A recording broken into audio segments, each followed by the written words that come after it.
Shalom, Bapak Ibu Saudaraku yang dikasihi oleh Tuhan Yesus Kristus.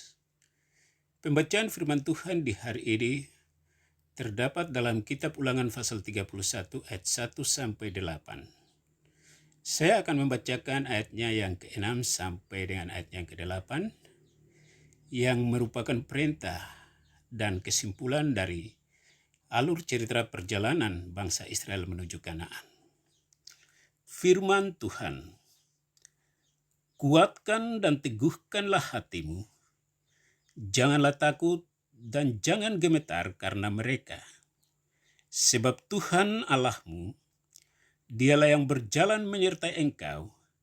Ia tidak akan membiarkan engkau dan tidak akan meninggalkan engkau.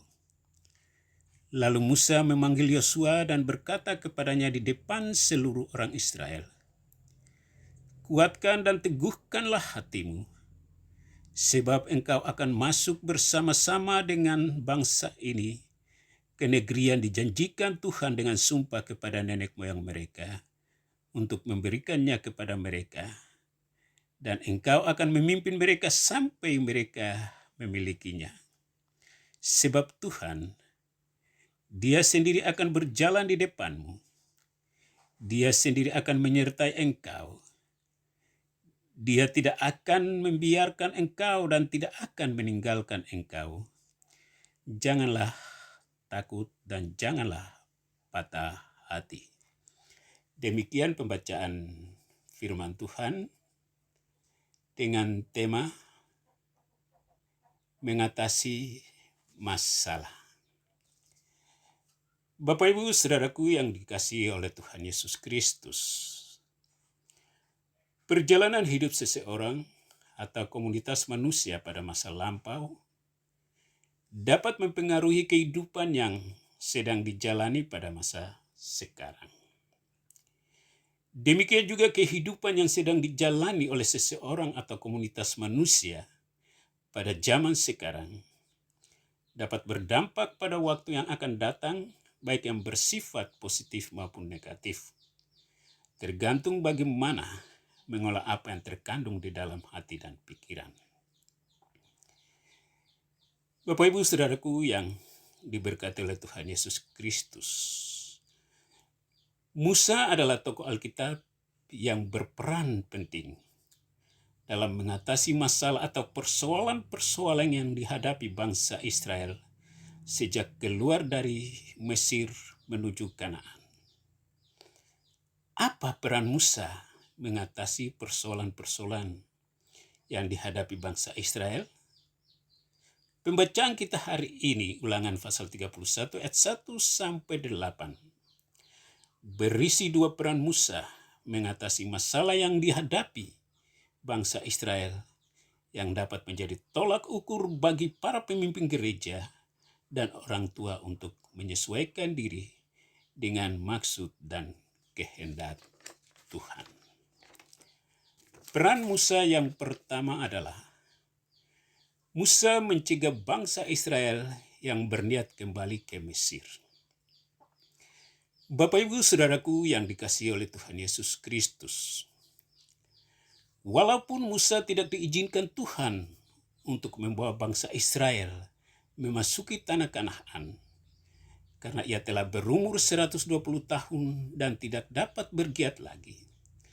Bahkan ia dinilai telah bersalah oleh Tuhan, yaitu tidak menguduskan nama Tuhan di hadapan bangsa Israel karena merasa gusar saat hendak mengeluarkan air pada sebuah bukit batu di padang gurun Sin atas perintah Tuhan oleh karena sungutan bangsa Israel yang kehausan pada saat itu. Namun demikian, Musa tetap bertanggung jawab mengingatkan bangsa Israel mengenai pengembaraan mereka di padang gurun selama 40 tahun yang menghabiskan generasi bangsa Israel yang keluar dari Mesir adalah hukuman dan didikan dari Tuhan akibat ketidaktaatan mereka, yaitu ketika penyelidikan terhadap seluk-beluk penduduk dan tanah Kanaan selama 40 hari. Lalu karena perwakilan penyelidik merasa takut dan gentar terhadap hasil penyelidikan mereka, maka mereka menghasut bangsa Israel untuk memberontak terhadap Musa dan Tuhan tanpa memperhitungkan kuasa dan penyertaan Tuhan kecuali Kaleb dan Yosua. Dan akhirnya mereka pun berniat memilih seseorang di antara mereka untuk memimpin mereka kembali ke Mesir. Namun dengan rendah hati dicegah oleh Musa dan Harun. Peran Musa yang kedua adalah Musa menasihati bangsa Israel yang hendak memasuki tanah Kanaan. Bapak Ibu Saudaraku yang diberkati oleh Tuhan Yesus Kristus, pengembaraan bangsa Israel selama 40 tahun di padang gurun sesungguhnya merupakan latar belakang yang harus disadari dan diingat oleh bangsa Israel, bahwa hal utama yang dituntut Tuhan dari bangsa Israel adalah ketaatan menurut perjanjian yang telah mengikat mereka dengan Tuhan di Gunung Sinai, yang dikenal dengan Sinai Covenant. Yaitu mereka telah berjanji untuk melakukan segala firman Tuhan, karena Tuhan telah menjadikan bangsa Israel harta kesayangannya sendiri dari antara segala bangsa. Keluaran pasal 19 ayat 5-8. Itulah sebabnya Musa mengingatkan kembali perjanjian tersebut di depan generasi baru bangsa Israel yang akan menyeberangi sungai Yordan untuk menduduki tanah Kanaan turun-temurun, agar berpegang pada perjanjian tersebut. Bapak Ibu Saudaraku yang dikasihi oleh Tuhan Yesus Kristus, hal ini disampaikan Musa kepada bangsa Israel karena ada satu hal yang mulai menggoda bangsa Israel, yaitu obsesi mereka terhadap tanah Kanaan, sebagaimana firman Tuhan mengatakan bahwa sebab aku tahu niat yang dikandung mereka pada hari ini, sebelum aku membawa mereka ke negeri yang kujanjikan dengan sumpah kepada mereka. Ulangan pasal 31 ayat yang ke-21. Bapak Ibu Saudaraku yang diberkati oleh Tuhan Yesus Kristus, Musa yang mengenal betul karakter bangsa Israel akhirnya menasihati dan memotivasi bangsa Israel dan Yosua yang telah menerima sebagian kewibawaan Musa serta keputusan dari Imam Eliezer atas perintah Tuhan untuk memimpin bangsa Israel ke Kanaan, supaya harus tetap kuat dan teguh, yaitu mereka harus menetapkan sikap hati pada tujuan dan percaya pada kuasa Tuhan yang akan menyertai mereka, menyeberangi sungai Yordan dan menghalau penduduk yang ada di Kanaan, seperti yang telah dilakukan sebelumnya kepada raja-raja orang Amori, yaitu Sihon dan Og, sebagai bukti bahwa Tuhan tetap setia pada janjinya. Bapak Ibu Saudaraku yang Tuhan Yesus Kristus kasihi, bercermin dari firman Tuhan pada hari ini, maka persoalan-persoalan mendasar yang selalu dihadapi setiap orang, setiap keluarga dan suku bangsa, yaitu masalah ekonomi, finansial, pendidikan, lapangan pekerjaan, keamanan, kesehatan, budaya, politik, bahkan agama dan lain sebagainya. Persoalan-persoalan seperti ini menuntut seseorang atau kelompok manusia untuk harus bekerja keras agar dapat memenuhi kebutuhan hidup dan mengatasi persoalan-persoalan yang dihadapinya. Dan kerja keras yang dilakukan terkadang bisa dengan cara yang benar, maupun bisa menyimpang dari imannya oleh karena adanya hubungan kekerabatan yang tidak bisa dihindari. Oleh karena merasa berutang budi pada seseorang, kesempatan untuk memperoleh kepercayaan seperti kedudukan, jabatan, pangkat, dan status sosial dengan mengorbankan orang lain. Kesempatan untuk menikmati hidup yang diharapkan karena kehidupan masa lalu yang dianggap kurang menyenangkan dan lain sebagainya. Namun terkadang ada orang yang merasa sudah nyaman dengan kerja kerasnya, walaupun menyimpang dari kebenaran hidup. Sehingga jikalau diajak untuk hidup dalam tata cara yang benar yang berasal dari Tuhan, ia selalu tidak siap, mudah frustasi, dan dapat melarikan diri kepada kehidupan yang lebih rusak karena sikap hatinya yang selalu cemas dan tidak peka terhadap Roh Kudus yang ada di dalam dirinya.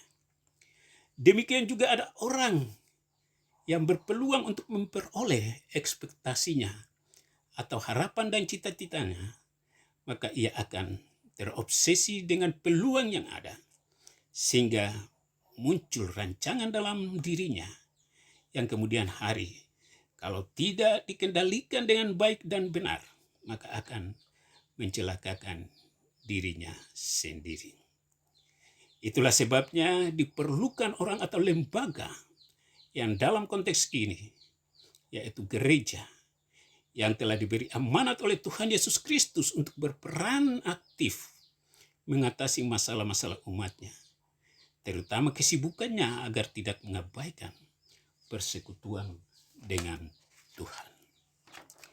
Untuk itu, sebagai umat Tuhan, mari kita mengoreksi diri dari perjalanan hidup kita selama ini, yaitu adakah kita juga mudah frustasi?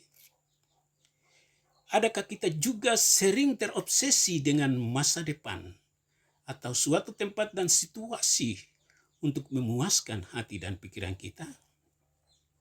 Kalau ada, segera berbalik kepada teladan ketaatan Kristus. Sebab frustasi dapat membuat kita selalu cemas atau takut dan tidak mampu menyaksikan mujizat-mujizat Tuhan, bahkan menjauhkan diri dari janji-janji berkat-Nya. Demikian juga obsesi yang salah dapat membuat kita menganggap didikan Tuhan tidak penting karena ego dan ambisi untuk hidup serupa dengan dunia ini.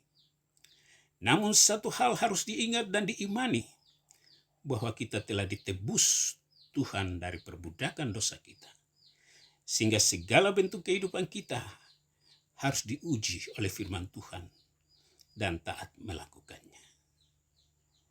Dan gereja, bahkan orang tua, harus bertanggung jawab untuk meneguhkan doktrin iman yang benar untuk kelangsungan hidup umat Tuhan di tengah-tengah dunia ini hingga Maranatha, Tuhan datang kembali.